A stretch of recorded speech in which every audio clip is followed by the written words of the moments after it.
I was about 8 years old. My family were visiting relatives at the seaside.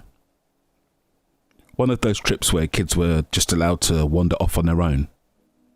Different times. I remember being short. I remember looking slightly upward to see the screen.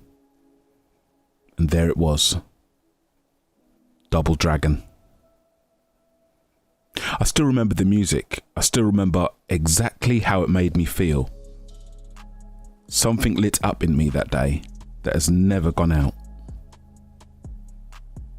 That was it.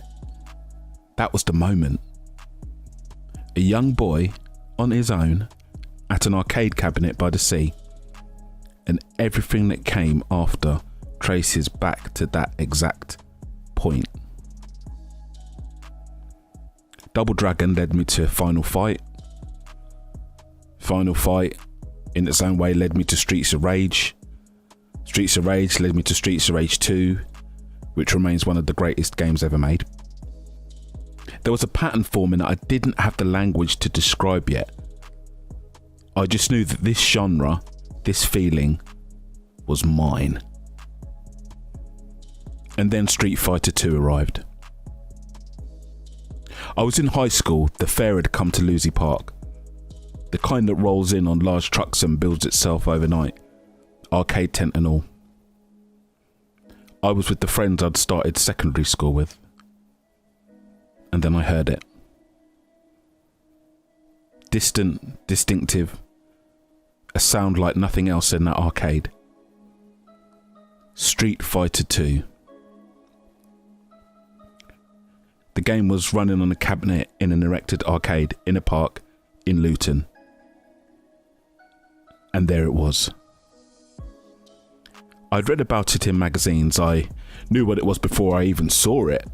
But seeing it, actually seeing it running, was something else entirely. I chose Ryu. I threw my first fireball, and one-on-one fighting games claimed me completely. There is something Street Fighter 2 gave me that no other game ever has, before or since. It makes you work, it makes you learn over and over. The same inputs, the same timings, until your hands know things your brain hasn't caught up with yet. And then you sit across from another person. No teammates to blame, no randomness to hide behind. And you find out exactly who is better. No arguments, no excuses, it's there in front of you. I mained Ryu. I remember beating a lad from school who was at the arcades as well. And that was where my love for competition, real gaming competition, truly began. I became obsessed with Street Fighter 2, with one-on-one fighting games. In particular, with Ryu. He was a beacon of inspiration, so much so, he was even on my wedding cake. Double Dragon, Final Fight, Streets of Rage 2, Street Fighter 2, a completely natural, completely inevitable progression. A man shaped by the genre from the age of 8. Which is why what happened next makes complete sense. Because there was a console out there that had been built, it seemed, specifically and entirely for people just like me.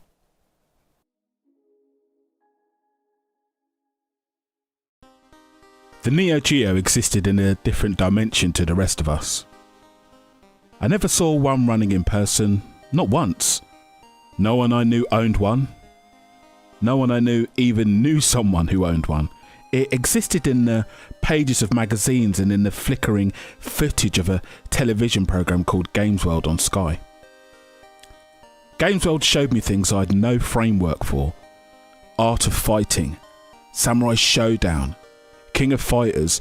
These weren't home console games dressed up to look like arcade games.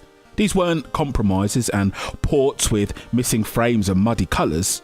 These were arcade games running on a home console perfectly.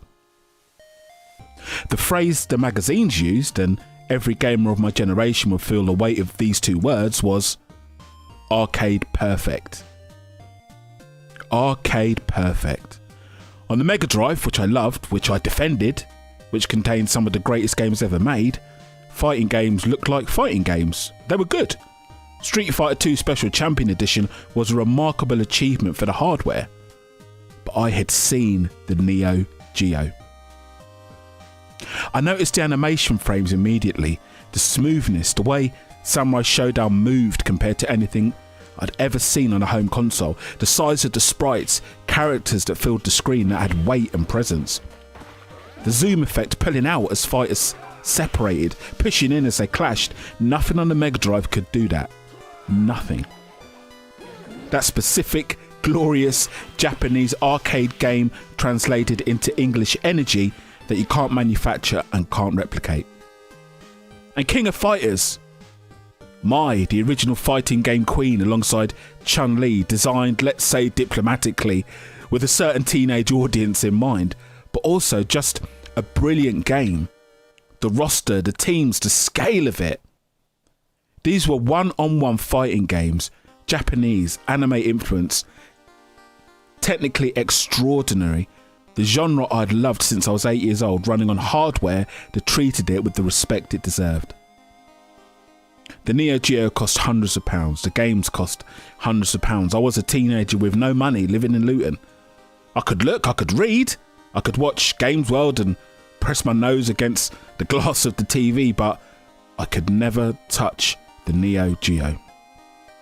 I came close years later, almost pulled the trigger on eBay more than once, but something always stopped me. Timing, money, life getting in the way. The Neo Geo remained exactly what it had always been.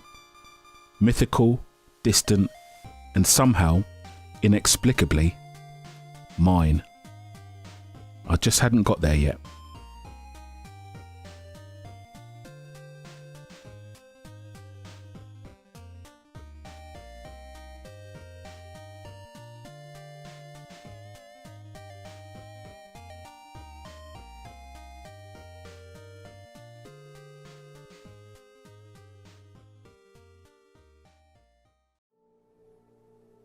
And then the AES Plus was announced.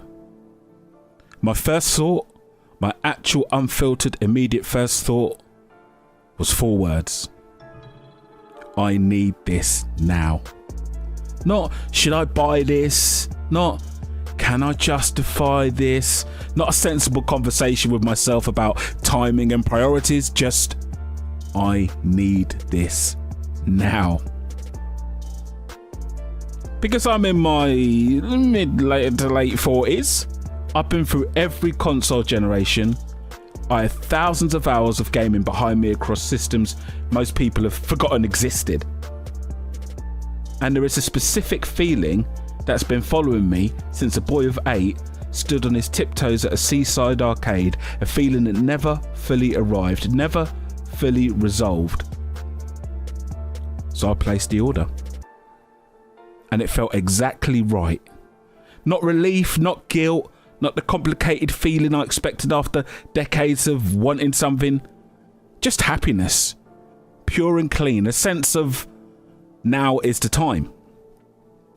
So my evenings are spent watching Neo Geo documentaries and reviews, reading the history, learning the games I never got to play, consuming everything I can so that when it arrives, I'm ready. Because I want to be present for this, properly present. No distractions, no obligations, just me in my games room, controller in hand.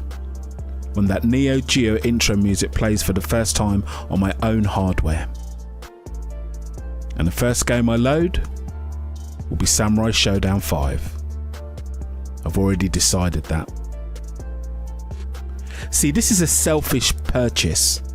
I say that with no shame whatsoever. Life is complicated. It always has been, it always will be. But this is my treat. Hard earned, long overdue, something I'm giving to myself purely for the joy of it. And now, with all of that behind me, I find myself at the beginning of something again. That Neo Geo library is waiting. The history is waiting. The stories behind these games, the developers, the culture, the era that built them, all of it waiting to be explored. I've been gaming for over 40 years, fighting games in my blood from the age of 8. Therefore, there is no console on this earth I was more destined to own than the Neo Geo. The console I've always kind of personally called the fighting game console. The journey starts here.